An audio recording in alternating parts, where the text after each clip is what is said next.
Welcome to Story Sprout, where every little story is a tiny seed, and today's tale just might grow something wonderful inside you. Some mornings begin the same way. A little sunlight on your pillow, the smell of toast, the sound of your mother humming somewhere in the kitchen. But this morning for Lila, something was too familiar. She had already lived this moment. Mom, why does the clock say 7:12 again? It said that yesterday. What do you mean, sweetie? You just woke up. Eat your toast before it gets cold. It skipped a beat. Outside, the same bluebird landed on the same branch. The same breeze lifted the same curtain. And when her mother turned, holding the same golden brown toast, it all felt like a copy of a copy. You're daydreaming again, Lila. You'll be late for class. Yeah. Class, right. Lila picked up her backpack, the one with the hidden pocket, and touched what she always carried inside. A small golden leaf, smooth and faintly warm. A gift from a fairy she'd once met in a staircase that wasn't supposed to exist. She didn't know yet, but the leaf was stirring again. And so was time. At school, everything seemed ordinary. But Lila watched the seconds too closely. Her best friend, Nico, was rehearsing for the spring recital, the piece he'd practiced for weeks. Okay, from the bridge. Don't rush this time. Good, Nico. Feel the rhythm, not just count it. Time hiccuped. The bow froze in the air. Sound became a still painting. Nico? Whoa, what just happened? Did you feel that? Like the world just paused? Strange. The metronome stopped too. Maybe the batteries are dead. But Lila noticed the truth. Her leaf was glowing faintly again, peeking from her pocket. And in the reflection of the piano lid, she thought she saw a shadowed figure watching, cloaked in threads of light. Who are you? Time, it seemed, was starting to lose its balance, and Lila once again had been chosen to notice. After classes, when the halls emptied and the sunset spilled across the floor, Lila convinced Nico to stay behind. You saw it too, didn't you? The freeze. Maybe it was a power glitch? Static in the speakers? Clocks don't glitch. They tick or they stop. But that one reversed. We'll get detention if Mr. Chen catches us here after hours. Then we won't get caught. They descended a staircase that smelled of paper, dust, and something older, a kind of time that had forgotten to move forward.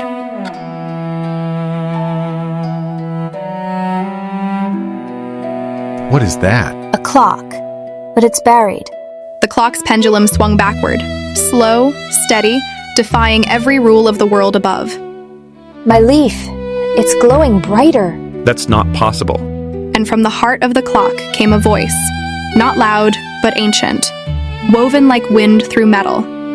Every second you wish undone becomes a thread unspun. Let's go. Lila, please. No, I think it's talking to me. The golden leaf trembled, and somewhere deep within its veins, a clock began to beat. And with that heartbeat, time itself began to listen. For a moment, neither child spoke. The air itself seemed to pulse, as if the room were breathing. Then the golden clock light twisted upward, threads of time coiling like ribbons. Who are you? I am the keeper of time, the one who weaves what you live and remembers what you forget. We're sorry. We didn't mean to. You came because you remembered a rhythm the others forgot. You carry something that belongs to the threads. The golden leaf rose between them, spinning gently. Its light reflected countless tiny images, each one a moment from Lila's life. Her laughter, her mistakes, her mother's smile. You once opened a door you were not ready to open, and yet you learned. You know about the staircase, the fairy. All guardians are threads of the same tapestry. The fairy guarded choice. I guard consequences. A shiver ran through Lila's chest. She didn't know if it was fear or understanding. The world trembles when one wishes to undo what must be carried. Do you understand, child? Not really. You will. And just like that, the keeper vanished. But the leaf still pulsed, as though it were remembering more than time allowed. That night, the world felt both normal and fragile. Every second ticked like glass. And Lila's mind returned to one small, ordinary regret. Her mother's broken watch. it was my fault. If I could just fix it before it broke. The leaf's warmth spread through her fingers and the air shimmered. The rain slowed. Every droplet hung suspended like tiny mirrors. Just 1 second back, just before I dropped it. And suddenly she was back, the watch still in her hands, shining unbroken. I did it. I really did it. But then the air flickers. The walls breathe. Her reflection in the mirror lags half a second. Wait, what's... The next morning, Lila woke to silence. The clocks had stopped. The toast never burned. The bird never came. Lila? Hurry, you'll be late. Lila? Mom! Mom! She didn't know it yet, but her one wish had unthreaded far more than she could see. The next few days unfolded like broken film reels. People repeated sentences. Leaves fell upward. Even sunlight seemed confused about which way to shine. Lila, I just played the same note for 10 minutes and it never ended. It just looped. It's my fault. I changed something. What do you mean changed something? The keeper warned me. Every second you wish undone becomes a thread unspun. I thought I could fix it. And as guilt filled her chest, the world bent again. Desks repeated, papers fluttered twice, and the same word echoed from every hallway. Unspun, unspun, unspun. So what now? We just wait until time stops completely? No, we find the keeper again. He said I'd understand. I think I finally do. Responsibility, she was learning, wasn't about perfection. It was about ownership. When they returned to the basement, it was no longer a place. Books floated in circles. Stairs led upward and downward at once. And in the center, the clock had bloomed. A tree of golden gears. You wish to erase consequence, and so you unmade balance. Then teach me how to fix it, please. To fix time, you must carry what you tried to erase. Only then can the thread reweave itself. The keeper extended his hand, and a golden door opened in midair. Inside, rivers of light flowed upward, threads of every choice she'd ever made, woven into a vast hourglass sky. Step into the hourglass realm. There you will face your undone moments. If you can bear their weight, time will forgive your wish. You don't have to go alone. She must. Responsibility cannot be shared, only understood. And as Lila crossed the golden threshold, she carried with her not the leaf, but every second she'd ever wished undone. The keeper watched in silence. The test had begun. Lila stepped into a sky that held every second she had ever lived. Sands rose instead of falling. Stars moved like clock hands, and threads, so many threads, hummed around her, each one singing a choice she'd made. That's me. When I promised to help Mom bake and snuck outside instead. I'll be right back. The scene folded into another. The time she left a group project to one classmate, the careless words to a friend, the small lie about a broken thing. Little choices, forgotten by everyone, except time. Every thread is a bridge to tomorrow. When you cut it to avoid the wait tomorrow phrase. I wanted to make it right. I thought undoing a mistake was kindness. Kindness is not erasure, it is repair. The path led to a single suspended hourglass, and within its bulb, a familiar room. Her mother's desk, the watch, the moment before it fell. This is it. The second I change. Face what you tried to unmake. Carry it forward. Only then will time loosen its knots. Okay. Time had paused just before the drop, the exact point where 1 second could split into two futures. Lila stood between them, heart steady. Don't erase. Repair. I didn't undo it. I'm going to tell Mom what happened. I'm going to fix the strap, pay for a new crystal if I have to, and learn how the mechanism works so I never treat it like a toy again. The realm trembled, not with collapse, but with relief. The golden leaf at her heart warmed and changed. Name the consequence you accept. I'll earn the cost, the time to repair, and the trust I need to earn back.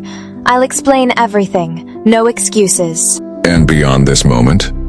I'll share the work in group projects. I'll keep my promises even when it's inconvenient. I'll say I'm sorry, and then do something that proves it. The hourglass brightened. Sand rose like dawn. Then the realm showed her another thread. Not a mistake, but a friend. Nico on stage, violin trembling under the weight of loops and echoes. I can't make it stop. Nico, this wasn't you. It was me. I tried to erase something, and it tangled your moment. I'm sorry. Responsibility, like music, drew its strength from rhythm, not perfection, but steadiness. By owning her part, Lila's thread aligned with Nico's, and the measure found its beat. What will you do when you return? Tell the truth. Help him rehearse. Be there, even if it's hard or embarrassing.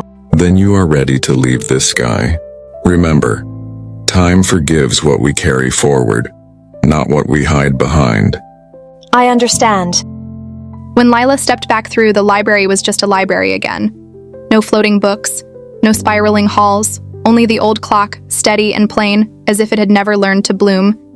Lila, are you okay? The lights flickered, and the principal said the auditorium is back to normal. Are you smiling? I messed up, Nico. I tried to undo something. It pulled on everything else. I'm sorry it hit you on stage. Thank you for saying that. Will you help me run the piece again? I was going to ask if you'd teach me how to count your odd measures, and I'll run lights for your rehearsal every day this week. They laughed, not to escape the wait, but to share it. And in that small, brilliant, ordinary moment, time felt strong. This is the best rehearsal you've had. Whatever changed, keep it. I will. The next morning, Lila made up her mind to confess to her mom. There's something I need to tell you. I broke your watch. I tried to fix it the wrong way. I'm sorry, I want to make it right. Pay for the crystal, learn how to replace the strap, and I'll set aside my allowance until it's done. Thank you for telling me. It means more than a perfect thing. It means I can trust you with imperfect moments. I'd like to learn how it works, the movement, the mainspring, so I don't treat time like it's disposable. Then tomorrow, we'll go to Mr. Liang's watch shop. He loves a student with good questions. The toast burned again, just a little. And Lila smiled, because now she could taste the morning for what it was. Not a loop to control, but a beginning to carry. Finally, time has come to the day of Nico's recital. When Nico walked on stage, the air didn't shimmer or stall. It simply breathed. Lila sat in the tech booth, hands ready on her cues, not to control the night, but to support a friend inside it. You've got this.